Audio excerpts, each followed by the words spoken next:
golfer is what you mean. I'll mention it up front or I'll forget later. There's a few items on the back table near Michael Ingram. There's copies of the latest Journal of Markets and Morality, but also one you'll recognize the figure on the cover. I hope if you don't recognize him, you shouldn't be here. It's Thomas Aquinas. And so on the cover of one of those, this one I brought just for Dr. Gano. It's actually got Abraham Kuyper on the covers. I brought just one of those. I was hoping you'd be here, so I'll give you that afterwards. And there's also copies of Religion and Liberty, the magazine Acton publishes, edited by the former editor, one of the former editors at Modern Age magazine, and also 8 copies of my book that are free, so don't fall all over yourselves trying to get to those. But I think I brought 8 or 9 copies. Do you want this? Is that my phone? I think it is. Yes. Church and State, Hope in an Age of Ideology. I'm so glad you're doing this Jubilee series.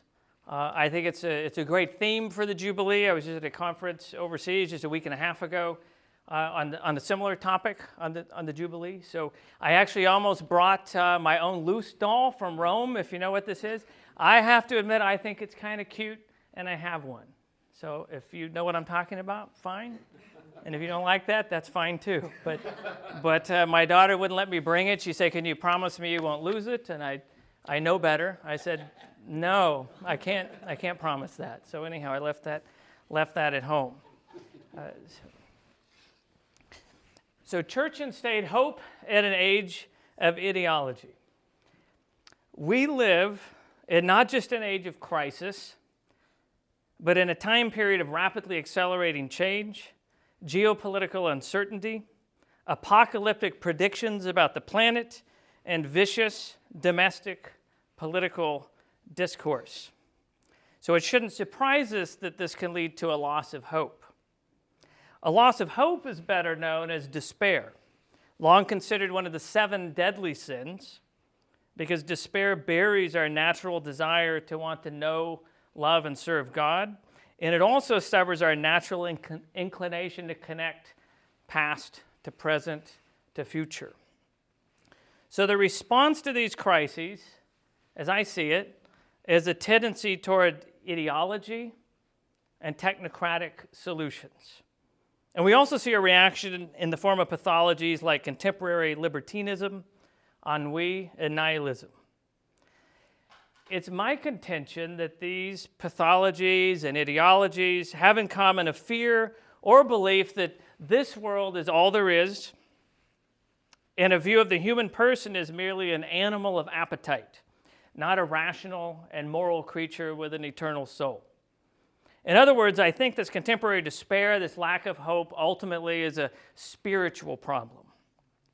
It manifests as a sense that we are hyper-technocratic, omnicompetent gods who have no need for religion, no need for the church, because all of our problems are imminent, all of our problems are technical, they're material, but they're not spiritual. Eric Vogelin called this modern Gnosticism. The Gnostic technocrat, he said, thinks he is the only one who has the gnosis, the secret knowledge needed to transform and even perfect humanity. And when the Gnostic is a materialist, he can't escape the world because this world is all that there is, which leaves him bereft of hope, especially when he believes the crisis is existential and imminent. The ideologue then seeks to will into existence the world that ought to be, because he sees that as the only way out of the existential crisis.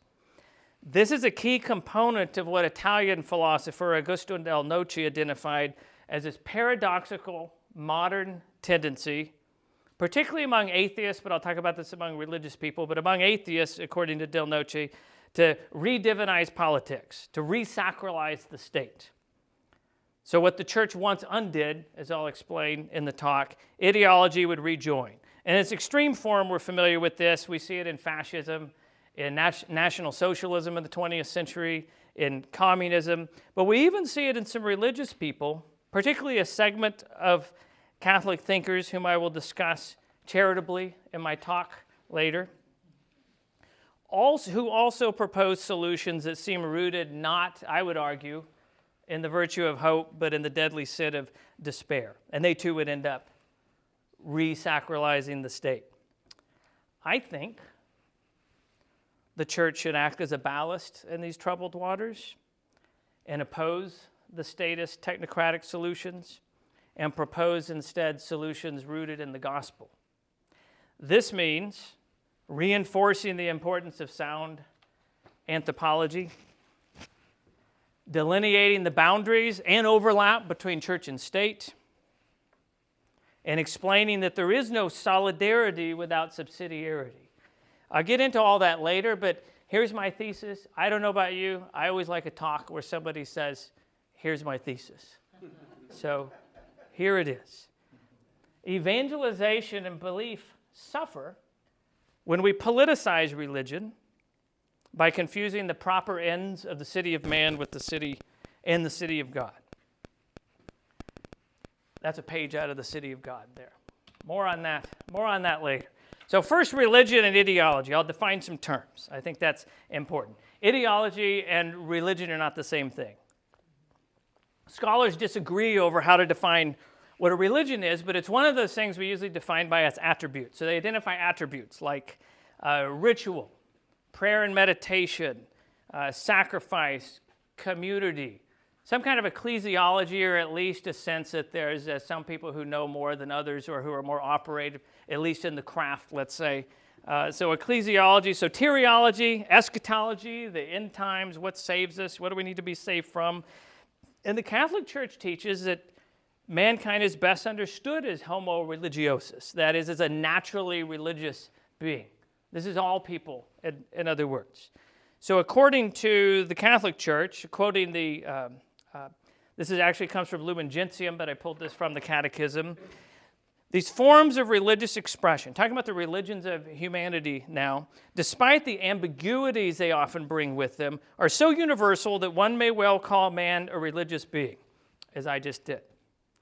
The Church recognizes then in other religions the search, that the Church considers then all goodness and truth found in these religions as, now quoting Lumen Gentium from Vatican II, a preparation for the gospel and given by him who enlightens all men that they may at length have life. What I would add to that is a statement from Dignitatis Humanae on human religious freedom. All men are bound to seek the truth, especially in what concerns God and his church, and to embrace it and hold on to it as they come to know it. And when you're bound to do something, that means it's your duty. And if something's keeping you from your duty, then you're not free. You're not truly free to be able to fulfill the duty as God's designed for you. So more on that later. Now, an ideology, I would argue, is the opposite of this. It's an inverted religion that contains an untrue and one-size-fits-all blueprint for heaven on earth. But while ideologues do not seek truth, they often do, however, have some things in common with religion. That is, they tend to have their own ecclesiology, that is, their own experts, their own eschatology, what the doom that's coming is and what's causing it, their own soteriology, what's going to save us from these things, their own rituals. I think if gluing your head to a Van Gogh painting is not a public ritual of some kind, then I don't know what is. A sense of sin and redemption, and also sacrifice, even their own orthodoxy. So they're totalizing, and they can function as religions, filling this spiritual gap that exists.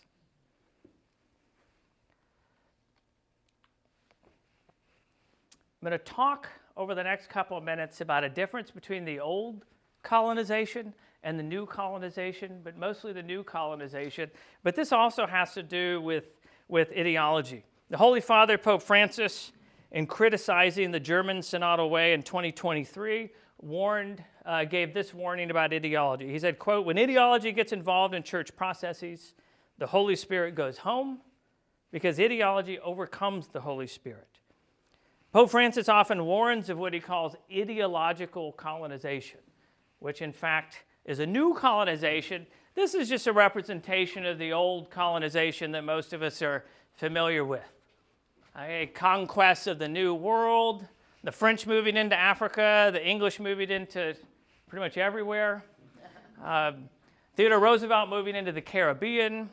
I was tempted, and then I didn't do it, and then I did, and then I took it away. I was going to add Greenland. This is kind of, there's a little current event thing going on, right, with this, but then I took it off, and now that I've said it, it's kind of like I should have, right? Should just put it in the slide. But there's the scramble for Africa there as well. So the old colonization, a military rule by people who aren't your own, presumably not with your best interest at heart, exploitative. Maybe they leave a good thing behind or two, like some railroads, but they leave other things behind as well. So that's the old colonization. Pope Francis warns of an ideological colonization. And he's singled out, and this is not the major topic of my talk, but it's something worth mentioning because Pope Francis mentions it all the time, and that's gender ideology. He's called it, quote, one of the most dangerous ideological colonizations, end quote. Primarily because it strikes at the heart of truths about the human person by, in his words, quote, blurring the differences in the values of men and women.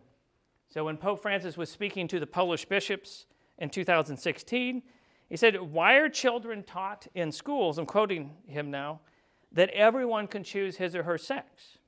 He answered his own question by saying, quote, because the books are provided by the people and institutions that give you money. These forms of ideological colonization are also supported by influential countries, and this is terrible. In short, ideological colonization refers to tying aid and development money for developing countries to demands that are contrary not just to Christian teaching, but to also to the cultures of the countries receiving the aid. So it's not just gender ideology. This means that the whole panoply of anti-human population control, such as abortion and sterilization, particularly in Africa, that's supported by, for example, the World Economic Forum and the UN and those that are part of the United Nations. And it all adds up, I think, to a condescending disregard for local culture and norms and an arrogant feeling of superiority that's really not all that different than the old colonizers. It's a different kind of colonization, but it's colonization nonetheless because it amounts to rule from afar by people unconcerned with the best interests of the people involved.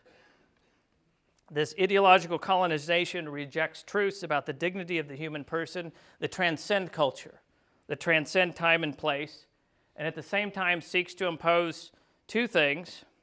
One, from America and places in the West, a relativistic and libertine culture that has no respect for reason. And from China, the inhumane and illiberal politics of coercion. That comes with Chinese investment money and hidden interest on loans for development in places, particularly in Africa. So ideological colonization doesn't come with a foreign military presence. It doesn't come with foreign military governors, but it comes through ideas, it comes through heavy investment, and it comes through foreign aid. But the result is still the extraction of an extra-national subservience to the source of the funds, which, as the Holy Father has said, demand their own obedience, and it's obedience contrary to the gospel. So what should be the Catholic response? Not just to ideological colonization, but to the different aspects of our age that lead people to despair so much that they would make the state a tyrant in the name of the good to try to solve many of our problems. I'm a simple man, to paraphrase Stalin, who once said that of himself. But how about evangelization? This is the mission of the church. There's no church without evangelization. This is actually the mission of the church. So today's challenge was put quite well by Joseph Ratzinger in his book, Truth and Tolerance, later Pope Benedict XVI. He said, quote, the history of the worldwide mission is seen by many not as the history of spreading liberating truth and love, but to a great extent as the history of a process of alienation and of domination by force, end quote. So in other words, what the church calls evangelization, others call proselytism. and critics too would seek to lump evangelization in with ideologies that dismiss culture or distort culture.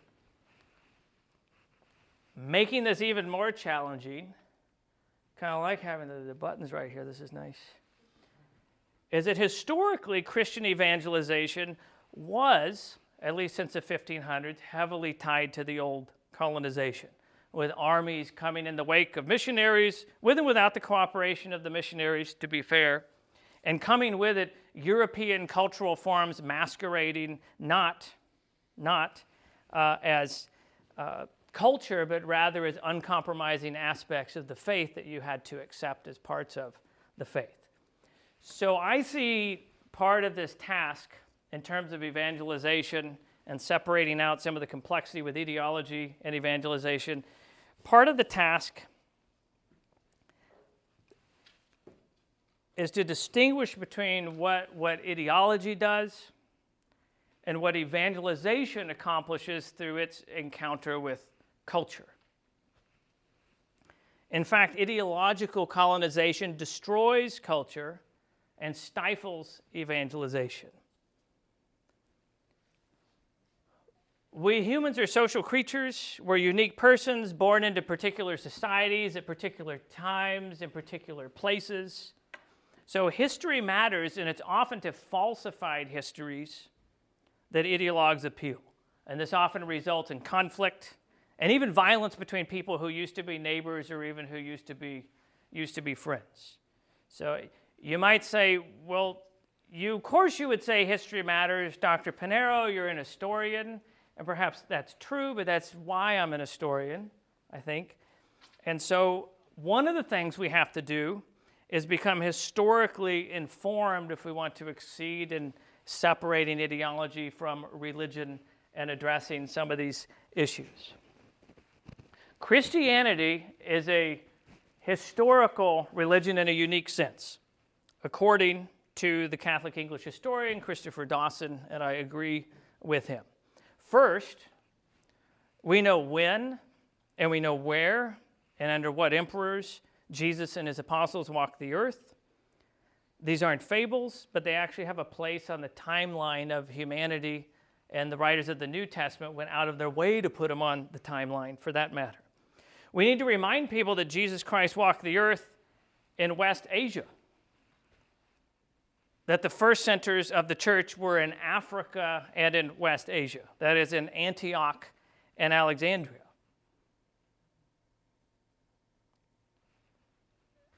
So that what we don't want to think about is religion might have happened to have been the religion of the European colonizers post, say, 1600, but that doesn't make it a European religion. It makes it a religion, in fact, it arose in West Asia, went into Africa, and eventually into Europe. Second, to the Christian, history is not purposeless. It actually has a direction. History has a beginning, it has a middle, and it has an end. The incarnation isn't just the central doctrine of the Christian faith. It's also, as Dawson points out in his work, it's also the center of history. What came before the incarnation points to the entrance of the Son of God into history, and history since the incarnation is a history of the church. Now, if you sat in a history class, I'm not naming names, there's only one other history professor here that I know of, but I'm here, and you may be fooled into thinking that history is a matter of politicians and kings and queens and these sorts of people, right? Those are the important people.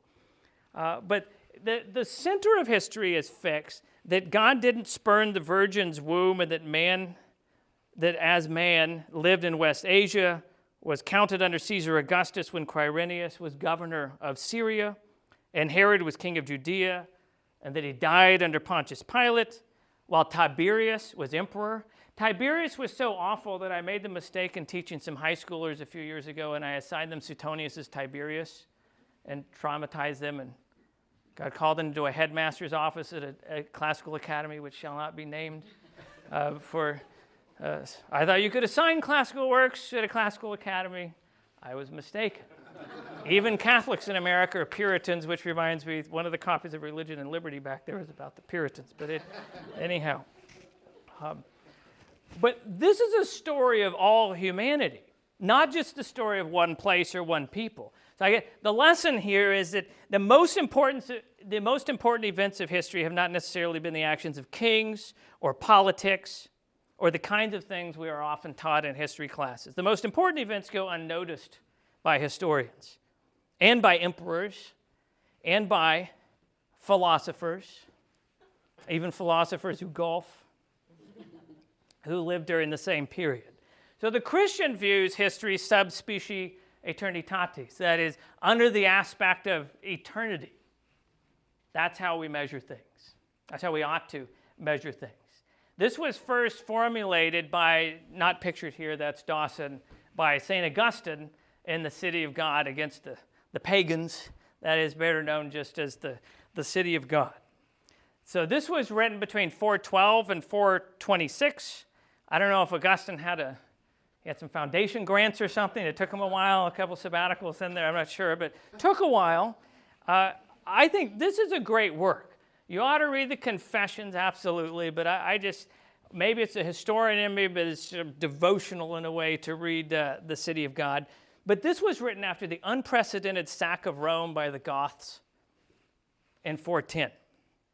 The City of God interprets the course of history as an unceasing conflict between two dynamic principles that are embodied in the two cities, the city of man and the city of God, Babylon and Jerusalem.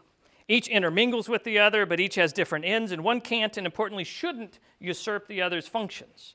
So I'll quote Book 19 here. The heavenly city then sojourns on earth, and while it does, it calls citizens out of all nations and gathers together a society of pilgrims of all languages, not scrupling about diversities of manners, laws, and institutions. It therefore is so far from rescinding and abolishing these diversities that it even preserves and adapts them, so long only that no hindrance to the worship of the one supreme and true God is thus introduced. So Dawson refers to this process. He says, look, Christianity rejects the modern optimistic illusion that there's this automatic process of material progress which inevitably leads to a social millennium. But it doesn't deny the existence of progress at a much more deeper sense. The problem with modern ideologies is that, in essence, is that they seek the wrong kind of progress. In opting for the wrong world, they expect of the city of man something that it can't give, namely heaven on earth. Eric Voegelin famously, though this is a paraphrase, called this immanentizing the eschaton, right? That is taking that which transcends time and place and bringing it to earth. Real progress, argued Dawson, involves the sanctification of culture. Dawson says, throughout the ages, I'll quote him, throughout the ages, the life of humanity is being leavened and permeated by a transcendent principle, and every culture or human way of life is capable of being influenced and remolded by this divine influence. So as individuals are saved, so too their culture is sanctified.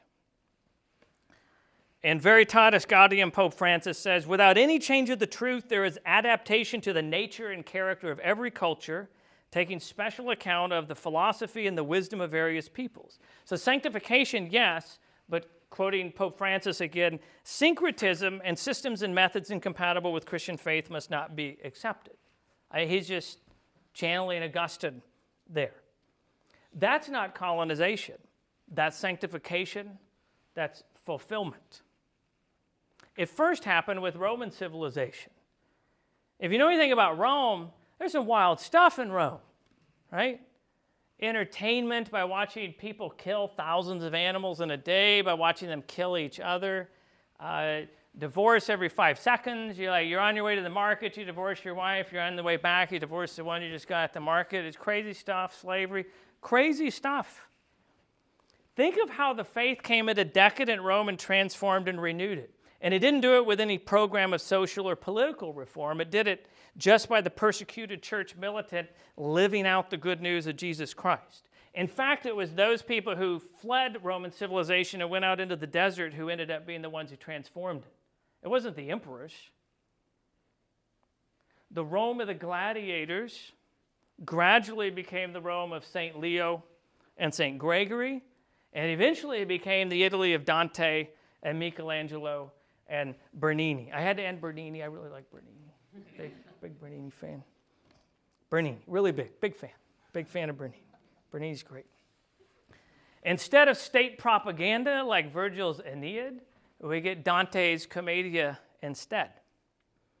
Instead of engineers using their God-given talents to build arenas for gladiatorial entertainment, they instead design churches increasingly higher, wider, and more beautiful for spiritual, not physical combat.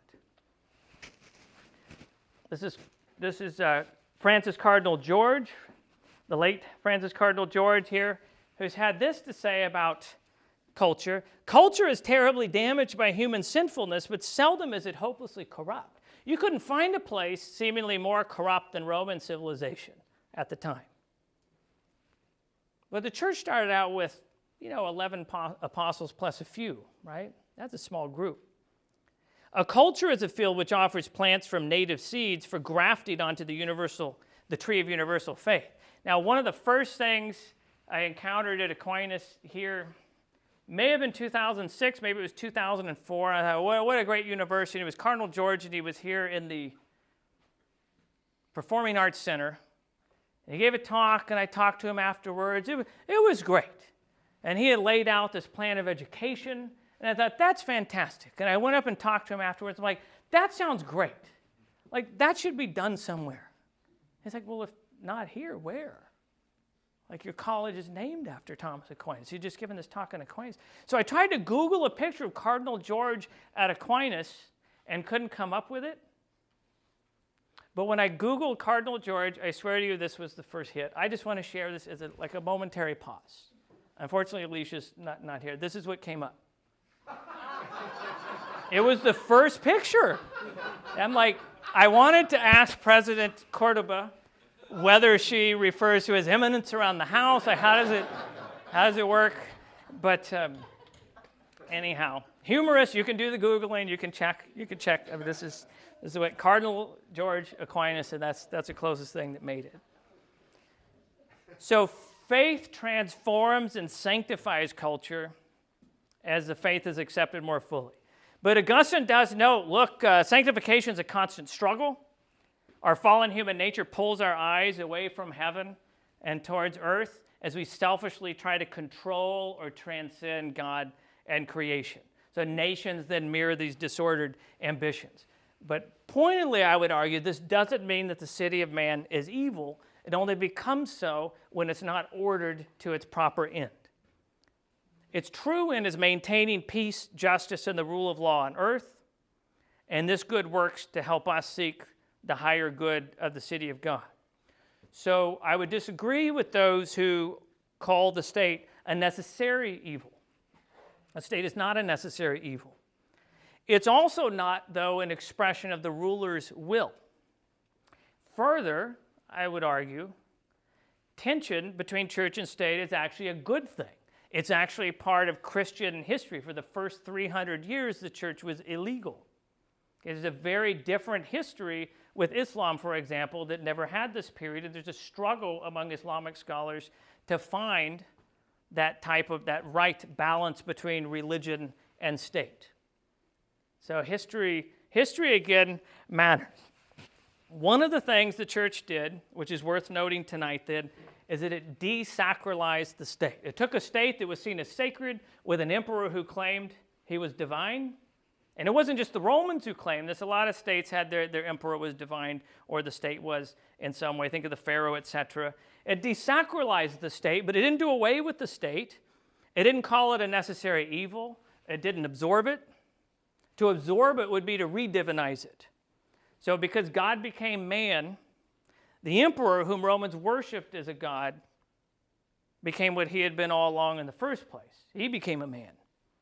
So there's a modern tendency to undo this, to divinize politics and the state. We see in many countries today, I've simplified this, and it's a complex thing, but In the United States and in many countries, we see a cultural and political discourse divided in two camps. One of these camps, I call it the camp of the technocratic paradigm. This is a phrase Pope Francis is very fond of using and criticizing, the technocratic paradigm. That is, for the technocrat, all problems are imminent, all problems are material and technical. This is the party of the centralized solution of top-down planners who are confident in their own expertise to engineer and to program humanity. And their religion is a mix of rationalism and scientism, and their gods, or I really should say their idols, are utility and efficiency. Now there's another camp that recoils at this kind of centralization. This is in the name of the individual freedom. They say, whoa, we don't like this centralization of authority. But this camp revels in an expanding list of rights, but usually dismisses duties. And it sees individual persons not as belonging to societies like the family or to voluntary societies, but rather as just so many atoms. I would call this kind of an atomistic individualism. It's a misguided individualism. To secure these rights, the atomistic individualist party also requires the exponential growth in the size and scope of the state, even beyond the dreams of the technocrats. Now, outside these two camps, there's religious people who have legitimate concerns about both the technocrats and the atomizing individualists, and with good intentions. I think good intentions. I learned this from Thomas Aquinas. Right? And the Dominicans, when you present the arguments of those with whom you disagree, you present them in their best possible light, and you do it charitably, and you don't do it the way this kind of thing occurs on X.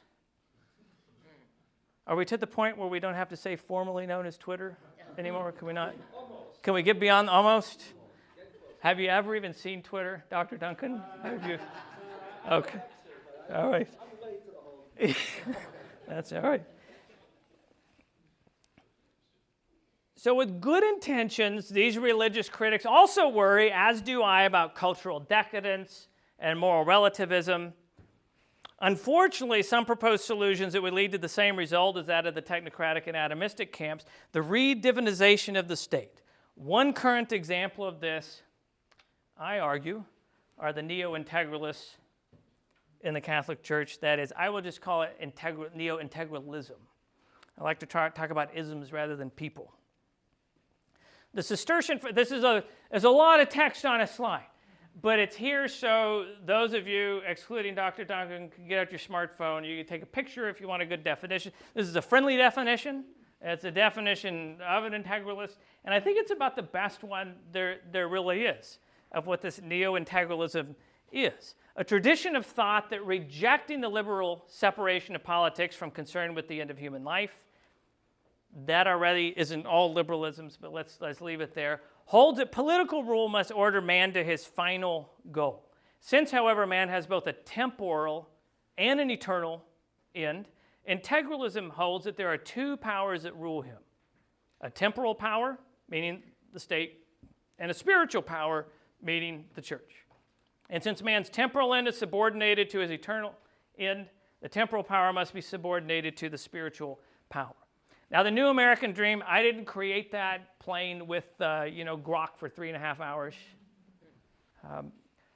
That's actually from the American Post-Liberal webpage. This is the Post-Liberal Dream. I remember this being tweeted 1.5 years ago. It took me a while to find it, but I think it's great. I think it's representative of what I'm describing here. Now, the definition hinges on the last phrase, the temporal power must be subordinated to the spiritual power. Is there a danger when the church conflates temporal with transcendent spiritual goods? Temporal goods with transcendent spiritual goods? My answer is yes. And among the reasons not to do this, I will highlight two. The first has to do with harm done to the core principles of Catholic social teaching and therefore to the mission of the church, which is evangelization. The second has to do with how politicizing religion ignores Christian history and leads to the growth of ideology and violence, but worst of all, actually leads to unbelief. So first, the Catholic social teaching.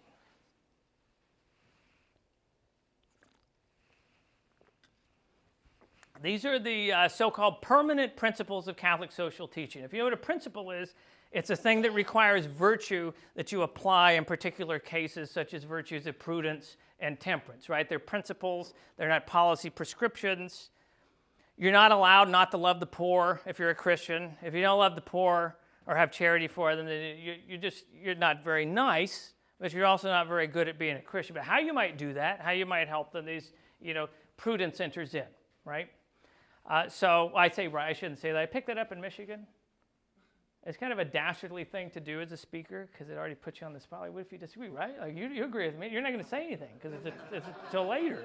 It's not fair. I apologize for that. So the permanent principles of Catholic social teaching: dignity of the human person, solidarity, subsidiarity, common good. I'm going to stress the two in the middle, but I'll talk about the human dignity and common good as well. Pope St. John Paul said that the Catholics need to see that, quote, the teaching and spreading of her social doctrine are part of the Church's evangelizing mission. So that's why I'm stressing this. Dignity, solidarity, subsidiarity, and common good. So human dignity, quick. We're unique, we're unrepeatable, we're created in the image and likeness of God. And this means things, right, for how we think of other people, and we treat people as subjects and not objects. And when we objectify them, that's bad and that's sinful. And this is where everything from slavery to pornography comes from, and those things are bad. That's just a summary. Common good, the sum total. What is it, the sum total? Somebody help me here. Sum total of all. This is Aquinas College. I thought you were talking calculus. No, you're doing calculus. So, very integrated. Let's start with subsidiarity, though. That's where I want to go. So this is the Compendium of Social Doctrine of the Church, which I think is a fantastic collection of the social teaching of the Church. It's kind of a collection of papal encyclicals, theological insight, church fathers, catechism, Vatican II documents. Everything's in there. Subsidiarity protects the freedom of individuals and social groups to ensure they can carry out the functions that fall within their competence. Different groups have different functions. Pope Pius XI in Quadragesimo Anno in 1931 formulated subsidiarity this way: just as it is gravely wrong to take from individuals what they can accomplish by their own initiative and industry and give it to the community, so also it is an injustice and at the same time a grave evil and disturbance of right order to assign to a greater and higher association what lesser and subordinate organizations can do. Is that my phone? Okay, because mine does that too. When my wife calls, I like it like the troops are coming over the hill. Like, I want to know, and that's what I use. Subsidiarity respects the dignity of the human person, and by recognizing that individuals are not subjects, not mere subjects of the state, but they're active agents in shaping their own lives and their own communities. It's more than just a principle against state tyranny against the individual. It grows out of our innate dignity as free human persons with a social nature.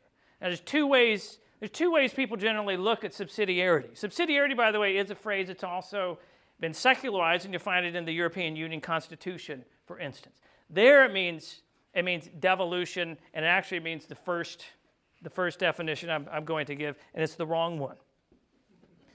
The first begins with a false premise, and that is that the state possesses all authority and then it doles it out. So subsidiarity becomes a tool. It's an article of efficiency on the part of the state trying to carry out its aims, only delegating authority where it must. If there's any subsidiary role for government, it's just because the government allows it to be so. So in other words, ultimately, that's arbitrary. The second view of subsidiarity takes into account the existence of civil society and, in fact, recognizes that some societies, like the family, are formed by nature and exist independent of the state. You don't freely enter a family, usually. Like, you don't have, did your kids have a choice? Like, no, here you are, hello, right? So that's what I mean by natural society. There's other associations that individuals join voluntarily for a specific purpose or a common goal. We would call those voluntary societies. Alexis de Tocqueville calls them associations. Government doesn't create natural and voluntary societies.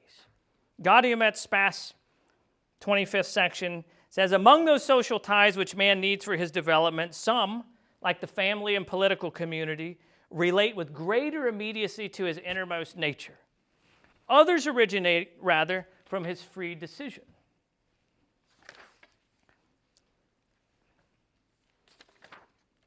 So government doesn't create these societies, but what it does and what it ought to do is work to enable them so they can perform their natural functions. And that actually aligns with the definition of the word subsidiary, which comes from subsidium, which means to help. Pope John Paul formulated it this way in Centesimus Annus in 1991. It's encyclical on the 100th anniversary of Rerum Novarum.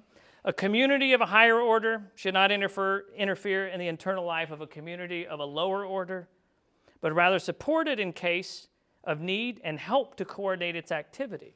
So, for example, the state's role is to protect the rights of families and to ensure that societal structures support family life. But it shouldn't take over the role of families that families are naturally meant to fulfill.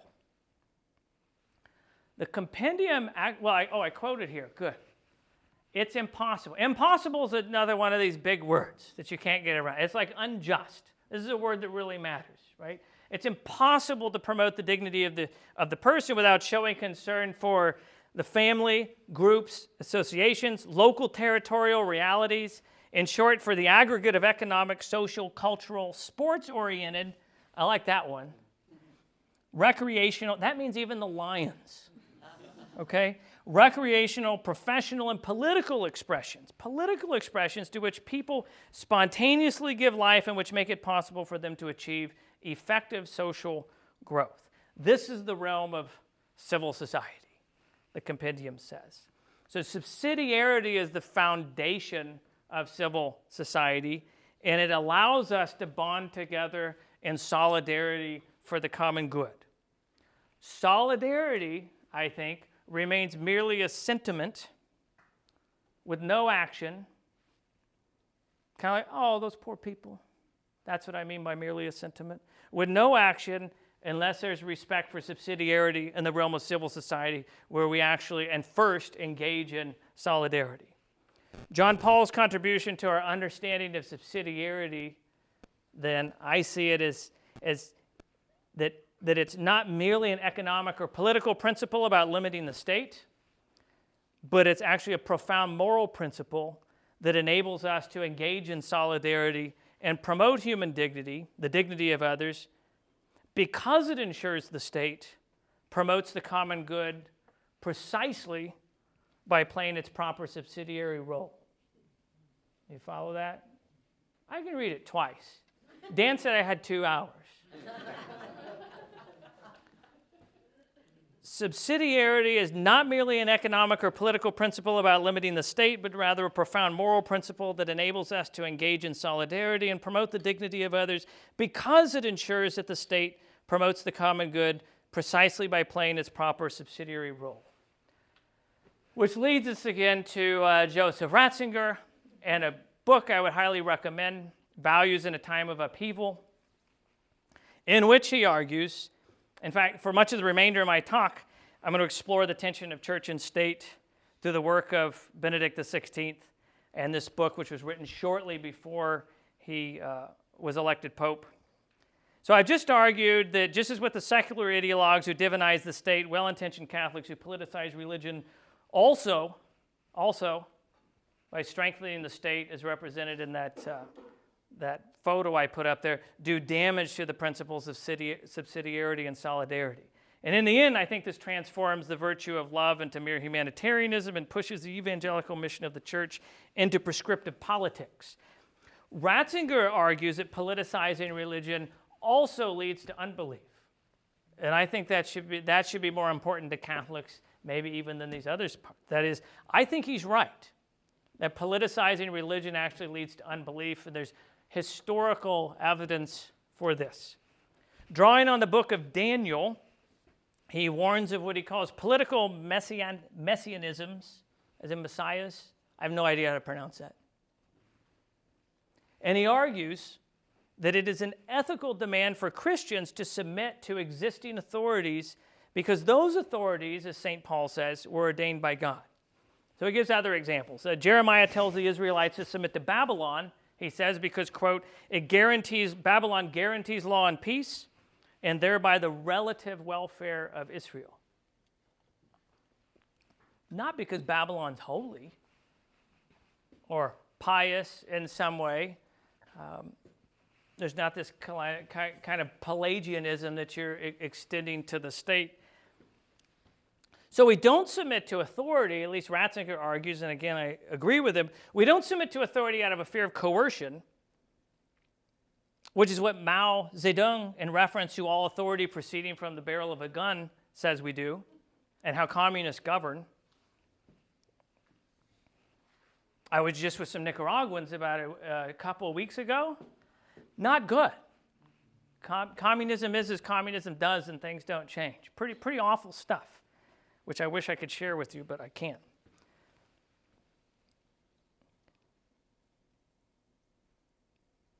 Now, radical libertarians argue the same when claiming that the state is a necessary evil to hold off a Hobbesian war of all against all. Again, we're obeying because we're coerced into obeying, out of fear of coercion. We submit, Ratzinger says, quoting him, for the sake of our own conscience. That's why we submit. This is reminiscent of the church fathers who talked about this ascending ladder of perfection when it comes to obedience. That is, when you start to obey, you obey out of punishment. And that's okay, because at least you're obeying. And then you obey for reward. That's pretty good. I mean, it works with kids unless I'm a bad parent, right? Rewards. And then you obey for the love of God. Well, that's obviously more perfect obedience. Doing the right thing for the right reason. But you have to learn along the way, and you're taking on that journey.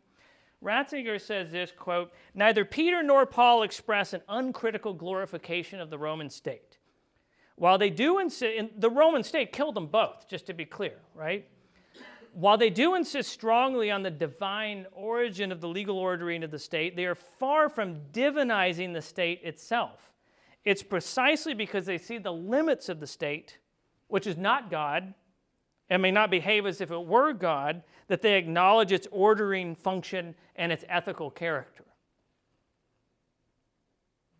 You obey the state because it's limited, not because you think it's God.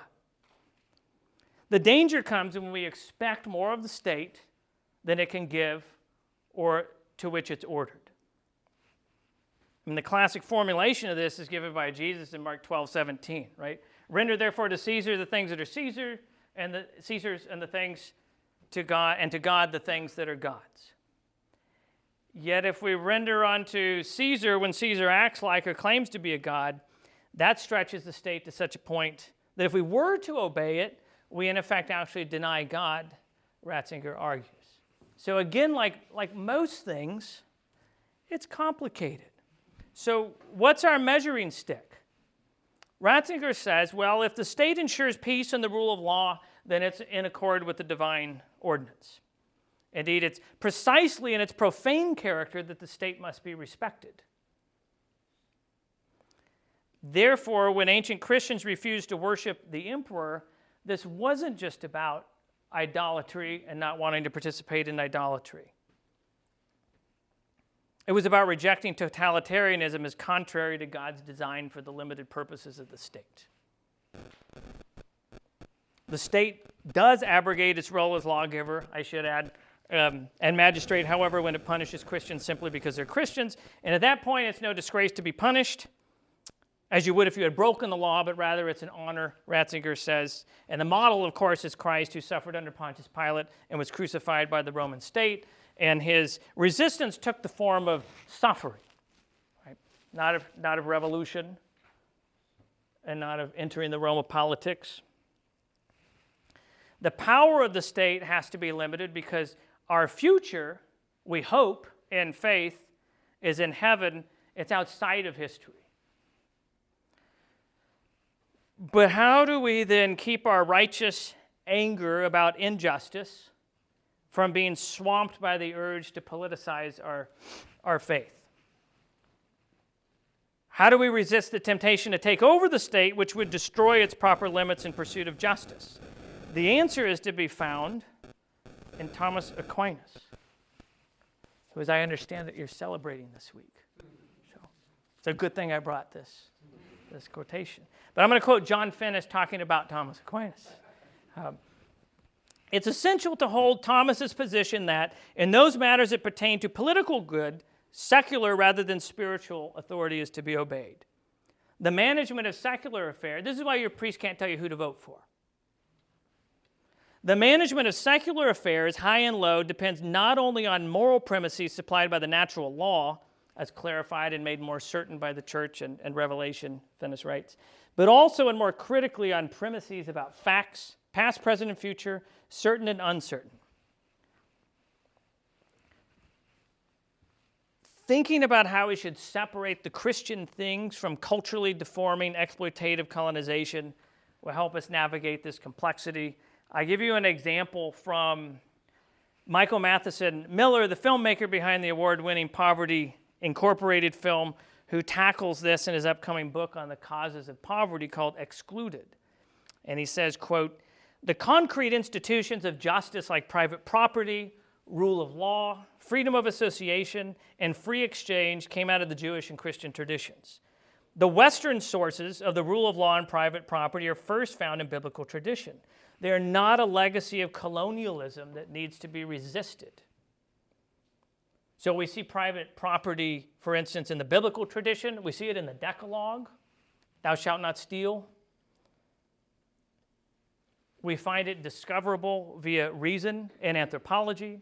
So let's, we go back to those English there who I kind of joked were everywhere because they were.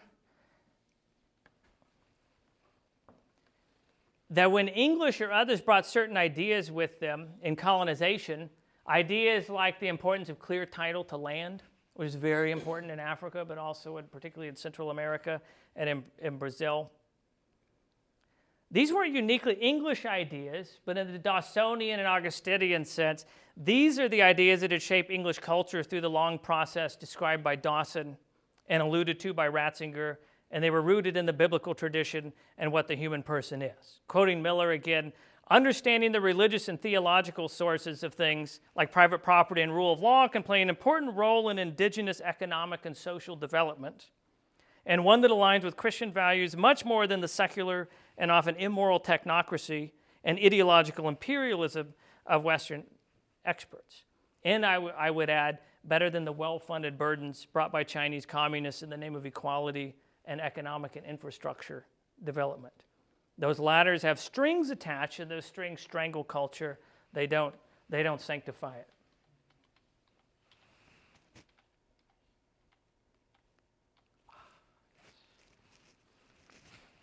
I'll conclude by returning to the importance of historical grounding if we want to approach the question of church and state, not with despair, but with hope.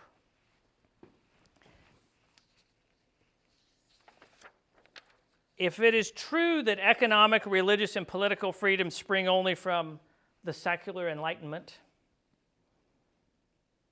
then to reject freedom as a misguided Western notion, as the Chinese communists do, would be legitimate. But I think that's the wrong view of history, and it's not the Augustinian view of history, and it doesn't reflect the existence of liberty before this thing called liberalism, and it doesn't account for the sanctifying nature of the gospel. Which brings us back to Pope Francis's warning about ideology overcoming the Holy Spirit. The church can't evangelize with ideology or politics. In the words of the Second Vatican Council, the right to the exercise of freedom must be exercised and protected by civil authority within the limits of the common good and public order. No, otherwise Christianity and the truth that can set one free becomes instead an imposition from without. An imposition, and not just a proposition, not a proposition to a human person who's free to accept or reject it, to borrow John Paul's words. That is, the holy Christian faith then becomes more easily seen as an ideology because it's actually acting like one. That is just another expression of the will to power. And with it, those freedoms that are deeply rooted in who we are as a human person end up also being rejected as just forms of ideological colonization. So like the technocratic paradigm, politicized religion inverts our true end to an earthly end and enlarges the state beyond its natural capacities and proper limits. It curtails the freedom we need in order to act in solidarity and to pursue the common good. Catholic integralism in practice would discard human freedom as a heretical and univocally liberal idea. As such, it proposes ideology, not the faith, and it would cause the Pilgrim Church to be lumped in with the ideological colonizers of the transnational libertine West. And I think it's just the other side of the coin from Marxist liberation theology, because it would in the end re-divinize the state as well. So there is this they have a well-intentioned quest to instantiate the faith as the governing principle for the city of man, but in so doing, they confuse the two cities, they conflate their respective ends, and they actually damage the prospects for evangelization and therefore the very cultural sanctification they seek. But when Ratzinger was warning that politicized religion leads to unbelief, he wasn't just theorizing, he was referring to how corruption fueled the Protestant Reformation, how it fueled the Enlightenment, how it fueled the death and mayhem of the French Revolution. In the long term, if we look at the actual history of the integralist states in the 19th and 20th centuries, Spain, Portugal, France, Mexico, and Ireland, what we see is that throne and altar harmed evangelization, it bred clericalism, it hurt, and importantly, I think it hurt the growth of civil society in contradiction to the Catholic principles of solidarity and subsidiarity. And it ended in violence and reaction against the church and its leaders and its pastors and its lay people, and it led to unbelief. So the well-intentioned Christians are legitimately to be concerned with the decadence and utilitarianism and relativism of the culture of death, but sanctification is a long game. It's so long it ends in the apocalypse. That's the end, the beginning, the middle, and the end. The minute we try to build heaven on earth by wielding the power of the state, we unwittingly transform evangelization into an easily rejectable species of ideological colonization. I do not need to read these to you because you all know how to read. But those are some concluding points. I'll close with this quote from Novo Millennio Iuniunte by John Paul II. It is not, therefore, a matter of inventing a new program. The program already exists. It is the plan found in the gospel and in the living tradition. It is the same as ever.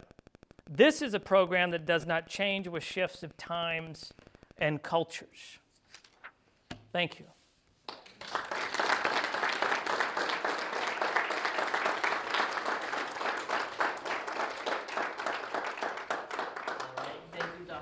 We do have some time for some questions. I'll let you field those. I will moderate if anything crazy happens. Yeah. Oh. James? Are you calling me? Sure. I'm calling on you. All right. I can ask you later. All right. So it was clear enough that one of your sparring partners here was, Pat and the other integralists around the country. But But it seems like... I'm glad I got the point across. That's thumbs up. But it yes. seems like as live a possible opponent, or possible ally for that matter, would be a somewhat earlier vision of the church's social organization. By somewhat earlier, I mean... Like how much earlier? Previous to 2010. And that's the sort of integral humanism of Paul VI. Kind of what Maritain described as integral humanism, or so Maritain says in one of the original documents that leads to the integral humanism of Populorum Progressio, etc. In his book on what is Christian philosophy, yes, well, is any deposit of truth from Christianity essential to philosophy? Well, in the case of ethics, it is, because Christianity reveals man's proper end. And everything has to be done with respect to man's proper end. And I think that was more or less conceded in most of what you said tonight. Mm-hmm. And so if man's end is a transcendent end, then the state necessarily needs to be ordered to the flourishing and the achievement of that end. And that whether that requires a confessional state or not is another question. Indeed, I mean, it is, yes. So the history of the confessional states just isn't good. So my argument would be, looking at the historical record, it's not so good. This was not a concern prior to the rise of the modern nation state, because there weren't nation states. I mean, these are new questions for a modern time period, just like we talk about modern Catholic social teaching. The concept of subsidiarity wasn't new, but coming out of Luigi Tapparelli, the Jesuit, who really formulated the ideas of subsidiarity in the 19th century, which was then transformed by Leo XIII and others into subsidiarity, you start to see the formulations in answering questions. Because, the Catholic social thinkers want to make the world better, and clearly there's a problem. Industrial workers, labor, capital, the cronyism, corporate favoritism, right? There's a state already. It's not the church working with the state, right? It's the capitalists, the corporations, etc. What Maritain argued, and I guess this would be my argument, is that the state's primary function is to create an environment where people can pursue their full humanity. What makes us fully human, as the church fathers would say, right? Where we can do that as free and responsible persons. Because if I'm not free to act virtuously, then it's not really virtuous. And if I'm not free to say yes or no to the things of the church, to the sacraments, then there's an element of coercion. But freedom's part of what it means to be a human person. So you're not only, so if you're empowering the state to do things it shouldn't, you're putting the state in a place where now it's actually harming the common good in the name of helping the common good. And then you're also harming me in my fulfillment of what it means to be a human person. So how can I be a free and responsible person and contribute to the common good if I'm not free? That understanding of Maritain of subsidiarity suggests that the ideal government doesn't see itself as the provider of all these services simply because we know what our final end is, which is to know, love, and serve God. If we see the integral states, the churches in these former integral states are museums, right? And you got to drop €1 in to see the altar in some of these countries, because it's in the dark. Because there's nobody. The only people in the churches are tourists who are going, "Ooh, look at the paintings," right? I mean, it's not a very good history. So this, I think, was actually a providential American contribution to the understanding of freedom of religion that was formulated at the Second Vatican Council. That is actually looking at a country with freedom of religion, and as Cardinal Gibbon put it to the Vatican, you've got, I'm paraphrasing the Cardinal because I don't have the quote in front of me, but it's something like, you've got it all wrong. Like, Catholics are doing really well. And I'm saying this as somebody who wrote a book on anti-Catholicism about how awful it was in the 19th century, right? But they're doing, I mean, I'd rather be a Catholic in America with the occasional riot in the 19th century than a Catholic in Mexico around 1910 or in the 1920s, right? And that was a former integral state. So I'll leave it at that. I'll talk about this all day. But I'll walk down the street, open a beer, we'll do it later. Professor, did you have a question? But your hand was up, so I'm just... The whole night I was thinking, instead of, world history or history in general, I was thinking about my college. And I'm going to talk like a pessimistic, oversimplifying numbskull for just a second. There's not that many things to be. And so it's oversimplifying. Is it okay if I work from there? There's not that many things for my college to be. It's an oversimplification. So it makes me think that, well, maybe sometimes when you think you're being progressive, it's going to go back. There's not that many things to be. I was just thinking, do you think that there's a way of presenting, progressive as sometimes it's going to unintentionally go back to something previous? Because there ain't that many things to be. There's not a million new things out there to be. Am I missing? No, so I think, well, a couple things. I think one thing, clearly I'm talking about the state, I'm talking about government, which we are born under and don't necessarily join freely.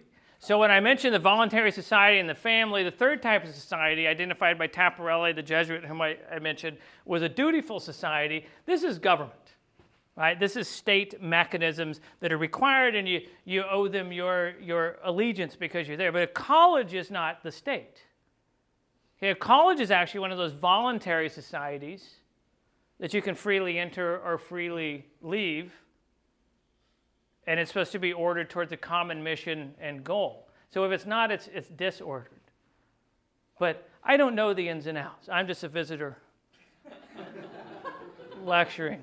But I wouldn't think of a college in the same way I would think of a state when it comes to those kinds of freedom and mission, etc. I will say there's a danger going in the other direction. You know, the people who are the more Catholic than the Pope kind of college. There's a real danger there, and it's the danger I've at least tried to identify with. The integralists and we worry about all the same things. I sound like somebody in the 1950s. Like, some of my best friends are integralists. Yeah, but you know, we worry about the same things. Prudentially, I come to a different conclusion because I think when you do to the state what they want to do to the state, it's going to have the opposite effect of what they want. And we want a better, we don't want to re-divinize the state and then destroy belief. I mean, we saw a pretty good example of this. Like, what integralism really looks like in action is not the bishops telling the executive branch of the U.S. government what to do. It's the vice president of the executive branch telling the bishops what they ought to be doing. That's what ends up happening in practice. Not the church telling the state what to do, but the state telling the church what to do. And I think that's inevitable. That's an inevitable product of the thing. But that was just one example because I didn't just want to pick on secular technocrats.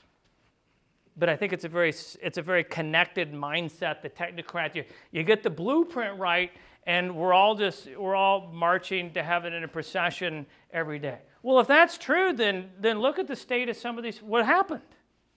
Like, if things were so great in the 13th century, where did the 15th century come from?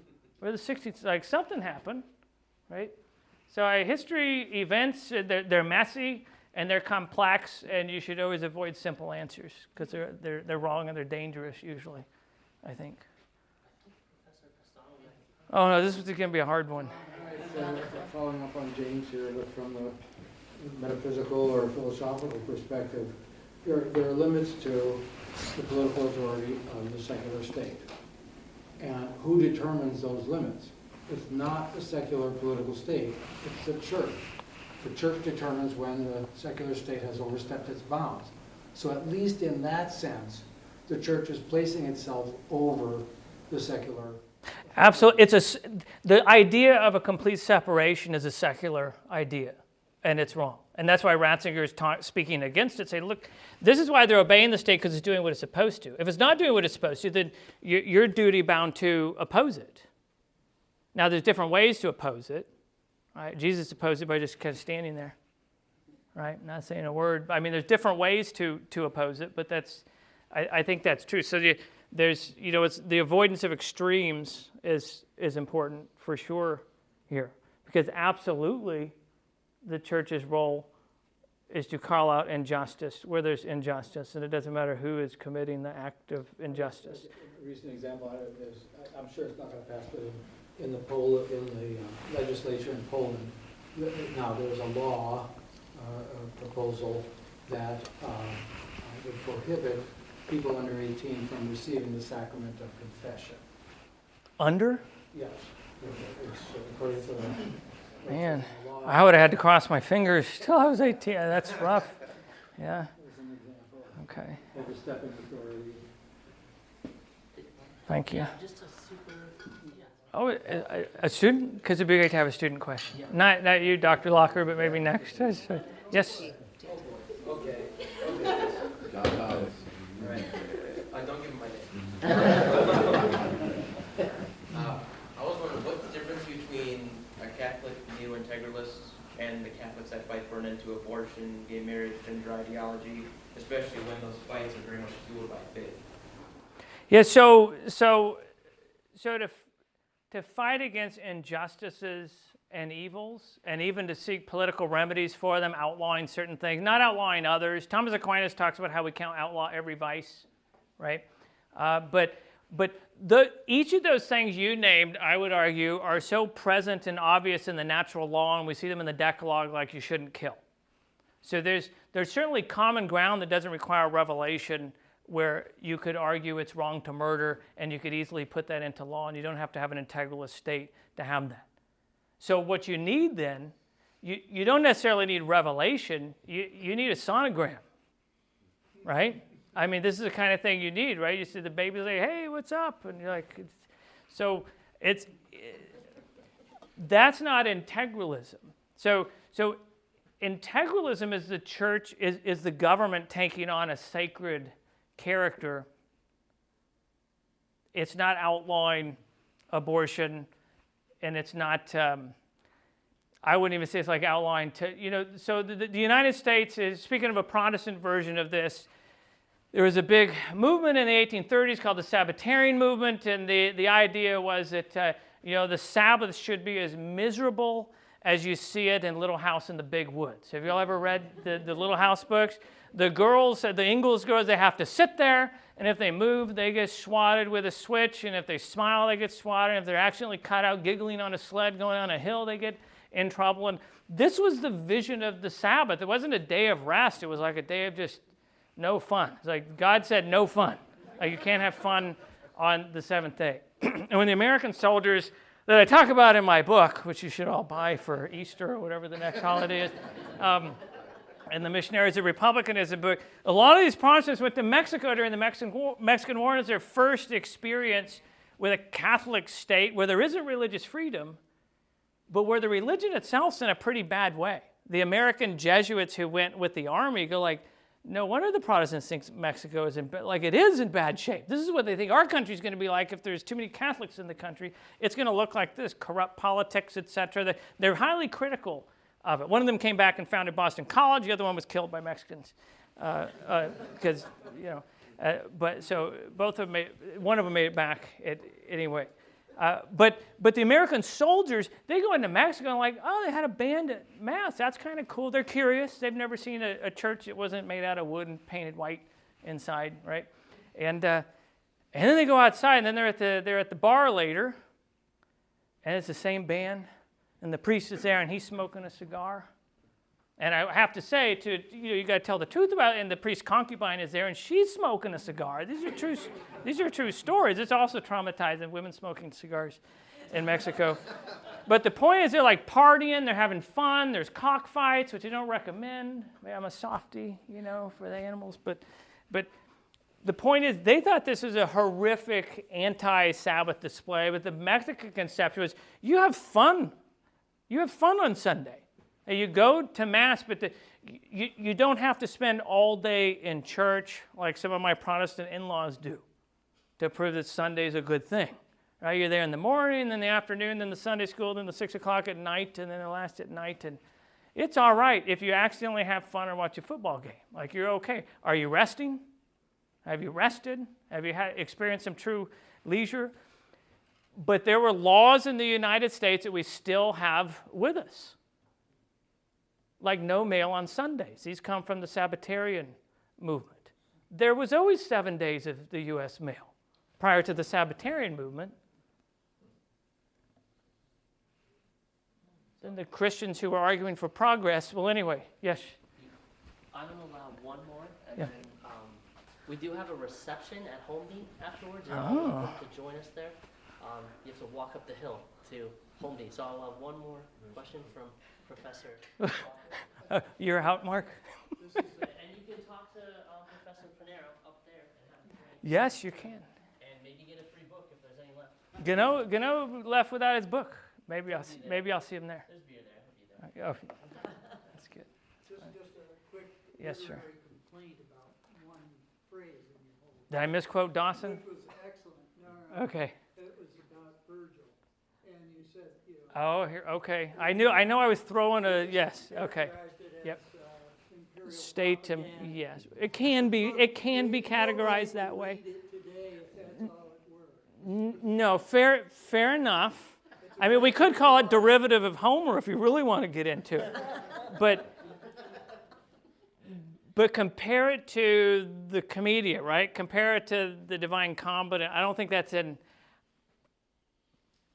that's not state I can't even see that as state propaganda. There's people in this room who know more about the Divine Comedy than I do. Like 2 of them are right here probably. But I mean, it's just an example. Like Augustus, as I understand it, hired Virgil to make his family look good and make sure everybody thought his family was divine so that they would pay more attention to his rule, right? He produced beautiful poetry. Maybe that's providential.